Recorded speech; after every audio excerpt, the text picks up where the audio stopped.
El día de hoy nos corresponde hablar sobre la Dominica Potestas. Recordemos que estamos revisando el tema de la familia romana. Bien, ahora, la Dominica Potestas era un poder que se ejercía sobre el esclavo. Para el derecho romano, el esclavo formaba parte de la familia y de las cosas en propiedad y estaba sometido a la dominica potestas del paterfamilias. Recordemos que el esclavo no podía ser titular de derechos y aparte interviene en el ámbito negocial, es decir, era un bien dentro del comercio. Y también recordemos que realiza actos que impactan en el patrimonio de su dueño. Es decir, podía ser designado a guardar las propiedades del dueño o al servicio doméstico o cualquier acción que necesariamente repercutiera en los bienes del paterfamilias, que era el dueño del esclavo. Ahora, originalmente los esclavos que se encontraban en la Roma primitiva procedían de las capturas de prisioneros en las guerras, que se sostenían con poblaciones italianas o itálicas vecinas.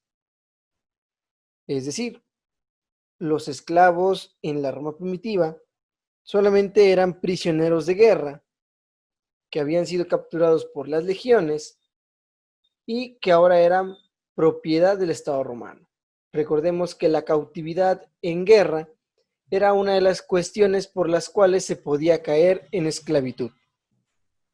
Ahora, en número reducido, los esclavos se dedicaban a los servicios domésticos, el cultivo de las tierras y al cuidado de los animales. También eran asociados a los cultos familiares. Eran objeto de cuidados por su elevado precio y el antiguo derecho quiritario castigaba con una pena pecuniaria al que lesionara al esclavo con una fractura. Recordemos que el derecho quiritario hace referencia al derecho romano como exclusivo y de aplicación exclusiva al pueblo de Roma. Hablemos un poco del esclavo. El esclavo romano, eh, aunque carecía de personalidad y se le clasificaba entre la res mancipi, es decir, un bien del cual se podía uno apropiar o podía uno vender, se le concedían, en cambio, en su condición de ser humano, determinadas facultades. ¿Cuáles eran estas facultades que le reconocía el Estado romano? Bien, el esclavo tenía su culto propio y veneraba a sus propios dioses. Asimismo, la sepultura del esclavo se consideraba un lugar religioso. Se le permitía el matrimonio y podía realizar determinados actos jurídicos que redundan en el beneficio del dueño. Ahora, en un tercer lugar, las costumbres sociales hicieron que se difundiese la práctica de dejar en la administración al esclavo un peculio con el que comprar su libertad. Recordemos que el esclavo podía convertirse en un liberto a través de la adquisición de la libertad misma que podía ser comprada al dueño. Ahora hablemos del dueño. El dueño es el ciudadano romano libre que ejerce el dominio sobre la vida de una persona, generalmente proveniente de tierras conquistadas o ciudadanos romanos que han caído en esclavitud. Recordemos que algunas de las cuestiones para caer en la esclavitud era desertar del ejército romano, evadir el servicio de las armas, evadir el censo, evadir el pago de los impuestos, realizar robo y ser detenido en el momento, realizar actos de fraude con base en la esclavitud o el comercio de esclavos, ser cautivo de guerra. También la esclavitud podía ser impuesta por el acreedor de una deuda, es decir, el deudor se convertía en esclavo del acreedor hasta que se terminaba de pagar la deuda. Bueno, sin embargo, también los dueños de esclavos tenían responsabilidades. El dueño respondía por los daños y los delitos privados hechos por el esclavo, debido a que al ser el esclavo totalmente dependiente y subordinado del dueño, se entendía que también no eran dueños legítimos de su voluntad. Entonces, cualquier daño o delito hecho en contra de terceros podía llegar a considerarse que había sido ordenado por el dueño del esclavo. También hablamos que debía procurar el bienestar del esclavo. Debía proveer al esclavo de los medios de subsistencia.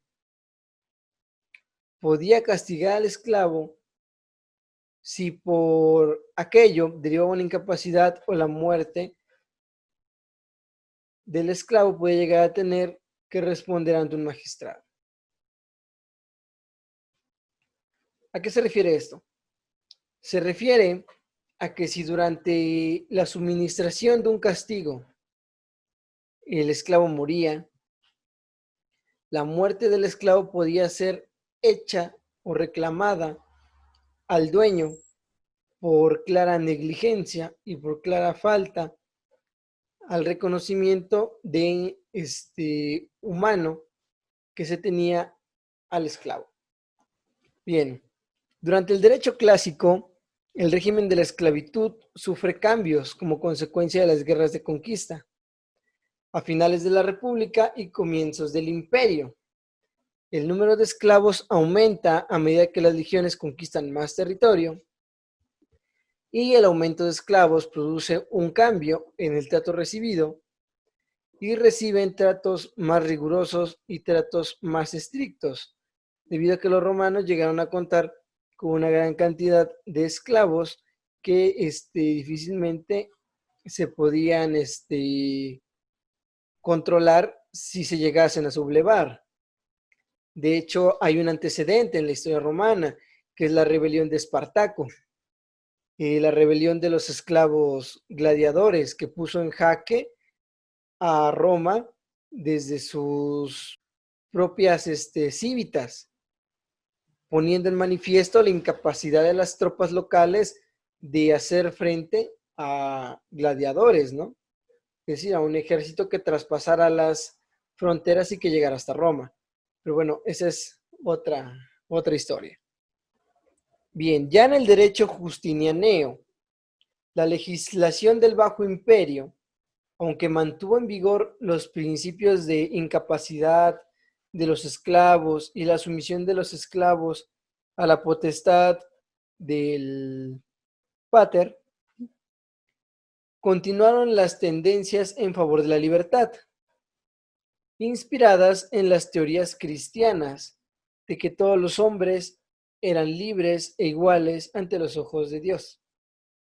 Ese es un ejemplo de cómo la adopción de los principios de una religión provocó un cambio positivo, en este caso, en la evolución del derecho romano, aunque se tratara en una época tardía.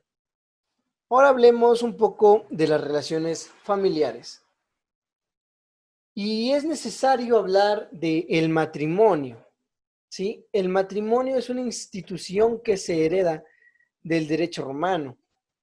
Y en el derecho romano se establecía que el matrimonio es cuando un hombre y una mujer libres que tienen connubium entre ellos, es decir, la capacidad reconocida por el ius civile de constituir entre ellos iuste nuptiae, entendiéndose como iuste nuptiae, matrimonio, y que no tienen impedimentos legales, establecen una relación de convivencia con la efectiva intención y continua voluntad de permanecer unidos como marido y mujer.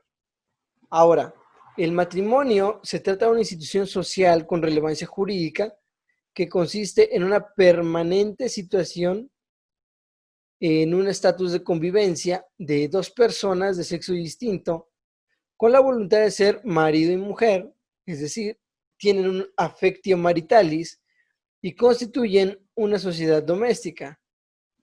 Para los romanos se requiere una voluntad permanente y continua que se manifiesta o se presume con el hecho mismo de la convivencia. Cuando falta esta affectio maritalis, se disuelve el matrimonio. Es decir, para los romanos sí era importante la constitución de la institución del matrimonio. Sin embargo, también eran conscientes de que en muchas ocasiones, si no existe esa voluntad de seguir juntos, no había por qué seguir obligando a los cónyuges a seguir juntos. Por eso era una condicionante el affectio maritalis, es decir, que continuaran con la voluntad de querer seguir siendo marido y mujer. Es un poco con lo que se recoge en el derecho actual con el denominado divorcio incausado. Es decir, se manifiesta que ya no se tiene la voluntad de seguir con el matrimonio y el juez está obligado a decretar el divorcio a pesar de lo que responda la contraparte a la demanda de quien solicita la terminación de la sociedad conyugal. Bien, requisitos. Requisitos para contraer matrimonio en el derecho romano. En primer lugar, la idoneidad física. Es decir, los contrayentes debían ser púberes, entendiéndose como púberes la edad en la cual ya eran plenamente y sexualmente funcionales. Inciso B, el connubium, debido a las diferencias entre libres y esclavos y entre las categorías de los ciudadanos, a personas de distinto estatus social o grupos nacionales no se les reconocía la capacidad para constituir un matrimonio válido. Es por ello que se debían revisar muy bien si se tenía el connubium para poder contraer ius nuptiae. El consentimiento. A partir de él, los contrayentes se requiere el del pater familias, del cónyuge alieni iuris. Ese consentimiento, que tiene el carácter de una auctoritas, se habría requerido solo para el momento inicial del matrimonio, no como el de los cónyuges, que debe ser permanente. Este consentimiento de los pater familias es lo que establece la tradición de la famosa petición de mano, en la cual en un primer momento son los padres o el padre quien da la autorización a quien va a ser el esposo de tomar la mano de su hija. Ahora, hablemos de los impedimentos. Así como hay requisitos, hay impedimentos. El primero es por precedente de matrimonio. El matrimonio romano fue simple y monogámico, y la bigamia, causal de la infamia. Recordemos que la infamia es un vicio en los estatus de las personas. También existe por diferencias sociales. La Lex Iulia prohibió a la clase senatorial el matrimonio con libertad o con mujeres abyectas. ¿Cuáles eran las mujeres abyectas? Eran actrices, prostitutas y etcétera. En el siglo VI se prohíbe el matrimonio de una mujer libre con un colono o un extranjero. También otro impedimento era por sanciones penales. Fue prohibido por la ley Iulia el matrimonio de la adúltera. Posteriormente, el del raptor con su víctima. Continuando con los impedimentos, encontramos por motivos éticos, es decir, está prohibido el matrimonio del tutor, su pater y sus descendientes con la pupila, antes del rendimiento de las cuentas. También el de los magistrados con las mujeres de la provincia en la que estaban desempeñando funciones, en tanto siguiera desempeñando esas funciones. También encontramos por motivos religiosos. Por influencia del cristianismo se prohibió el matrimonio entre hebreos y cristianos y también entre padrino e ahijada. Por parentesco, en línea recta, entre ascendientes y descendientes está prohibido en cualquier grado. En línea colateral, entre hermano y hermana o entre tíos y sobrinos. Es decir, no se podían casar con sus hermanas, con sus tíos o con sus ascendientes o sus descendientes. Sin embargo, encontraremos siempre relatos de la época romana en donde el más alto magistrado, que era el emperador o que era el cónsul, siempre estuvo revuelto en algún tipo de problema como este. De que ya fuera que se casaba con su hermana o se casaba con su tía o cosas por el estilo. Ahora, efectos. Los efectos en tal unión son los hijos legítimos, ciudadanos romanos, siempre que existiera el connubium y el varón fuera ciudadano romano y sujetos a la patria potestad. ¿Cuáles eran los efectos? Pues que se establecía un vínculo de afinidad, que es una relación entre un cónyuge y los cognados del otro. En este caso, por ejemplo, un parentesco por afinidad es el parentesco entre el cónyuge varón y los padres de la cónyuge fémina. También producía el efecto de la fidelidad. Ambas partes debían obligarse fidelidad. Otro efecto era, entre cónyuges se establecen derechos sucesorios y alimentarios. Eso también sobrevive hasta nuestras fechas. Entre los cónyuges se deben recíprocamente alimentos y en caso de que uno de ellos falleciera durante la vigencia de el vínculo matrimonial, el otro podría tener derecho de heredar los bienes que el finado cónyuge hubiese dejado. También nacía la praesumptio muciana. ¿Qué es esto? Según esta, las adquisiciones hechas por la mujer casada se entendían que habían sido hechas por el marido, porque recordemos que la mujer era un objeto y pues como tal también se le declaraba incapaz de entender los negocios e incapaz de poder realizar por cuenta propia actos de comercio. También existía la prohibición de donaciones entre cónyuges mientras transcurriera el matrimonio.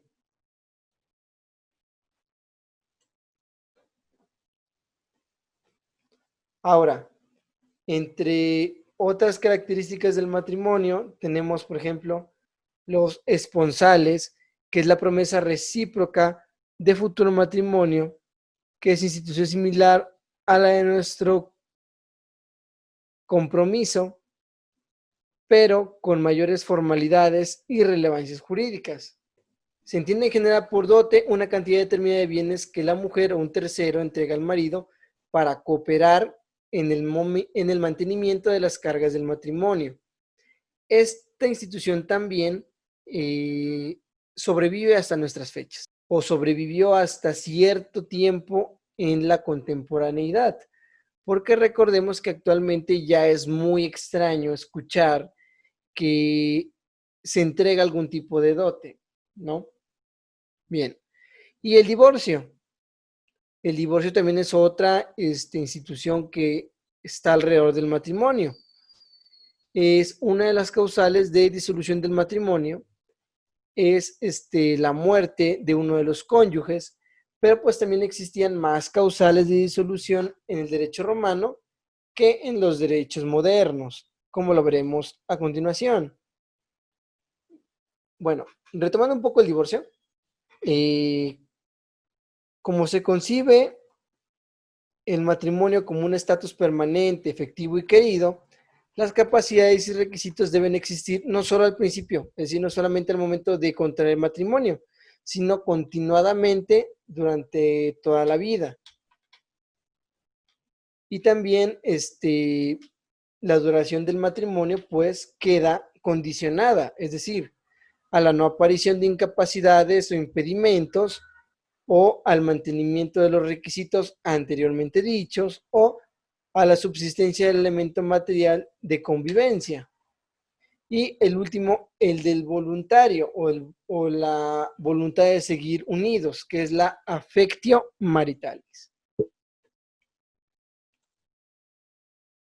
Ahora, cuando Roma se convirtió al cristianismo, ¿existía el divorcio? La respuesta es sí. Y básicamente eran las mismas condiciones que anteriormente dijimos. Es decir, si un cónyuge de bien esclavo, pues perdía su status civitatis, o el casado con una liberta que llega al Senado, o le sobreviene por adopción un parentesco que causa impedimento. Esas son las causales por las cuales durante el cristianismo se podía decretar el divorcio, ¿no? También se disolvía en los primeros tiempos el matrimonio cuando la voluntad de las partes que habían consentido cambiaba. Recordemos que el affectio maritalis debía ser continuo. También se podía disolver con el cambio de la voluntad de los patres, es decir, de los paterfamilias. También se disolvía con la captura del cónyuge por el enemigo y, como ya lo dijimos, cuando faltaba el affectio maritalis, ¿no? Ahora, por último, el divorcio en el derecho justinianeo se refería o entendía como causales de divorcio las siguientes que ya son un poco más apegadas a lo que estuvo vigente y está vigente actualmente.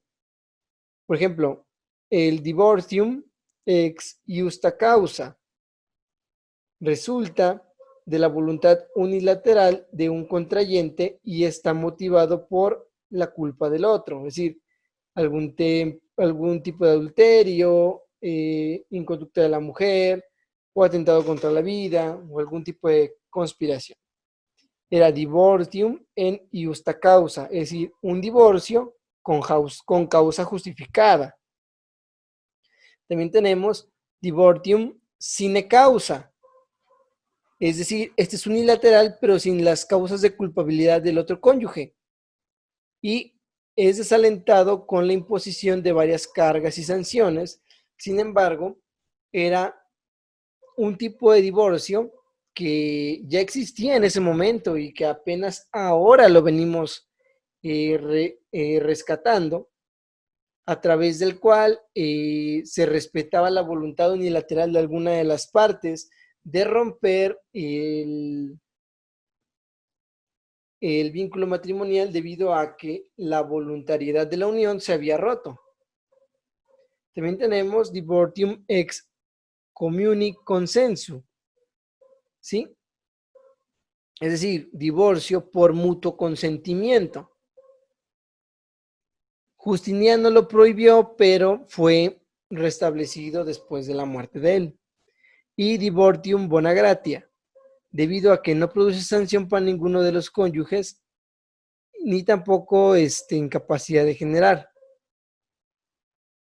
Este se decretaba cuando había cautiverio bélico de más de 5 años o ausencia del soldado sin dar noticias por más de 4 años, la caída en la esclavitud de un liberto, locura furiosa, algún voto de castidad o reclusión en convento. Entonces, debido a que funcionalmente el matrimonio ya no iba a funcionar como era su finalidad, entonces pues se decretaba el divorcio de buena gracia o de buena fe, ¿no? Entonces, es muy interesante ver cómo el derecho romano tardío era incluso un poco más avanzado que el derecho civil que estuvo vigente durante mucho tiempo. Porque, por ejemplo, el divorcium sine causa es relativamente una novedad jurídica porque representa la oportunidad para los cónyuges de romper con relaciones que no prosperan. Entonces, recordemos que anteriormente solamente teníamos lo que era el divortium ex justa causa, es decir, teníamos que justificar en el estado de Veracruz cuál era la razón que orillaba a las parejas a separarse. O también teníamos el divorcium en comuni consenso, que quería decir que aquellas personas que optaran por este tipo de divorcio ya debían tener un acuerdo previo para disolver el vínculo matrimonial. Bueno, y eso es todo por cuanto hace a esta clase. Espero que les haya sido de su agrado y sobre todo que fuera complementario a lo que ya habíamos visto en clases anteriores. Y pues sin más que agregar, jóvenes, más que decir que me dio mucho gusto estar con ustedes este cuatrimestre y prepárense para el examen ordinario que ya es dentro de muy poco. Los videos van a seguir en este canal, van a estar aquí guardados. Cuídense mucho, jóvenes. La situación está un poco difícil, está muy complicada. Ya tenemos entre nuestro grupo unas personas que cayeron enfermas de esta enfermedad. Sin embargo, sé de buena fuente que van progresando satisfactoriamente. Esperemos que continúen en ese camino. Oremos porque así sea. Y espero verlos muy pronto, jóvenes.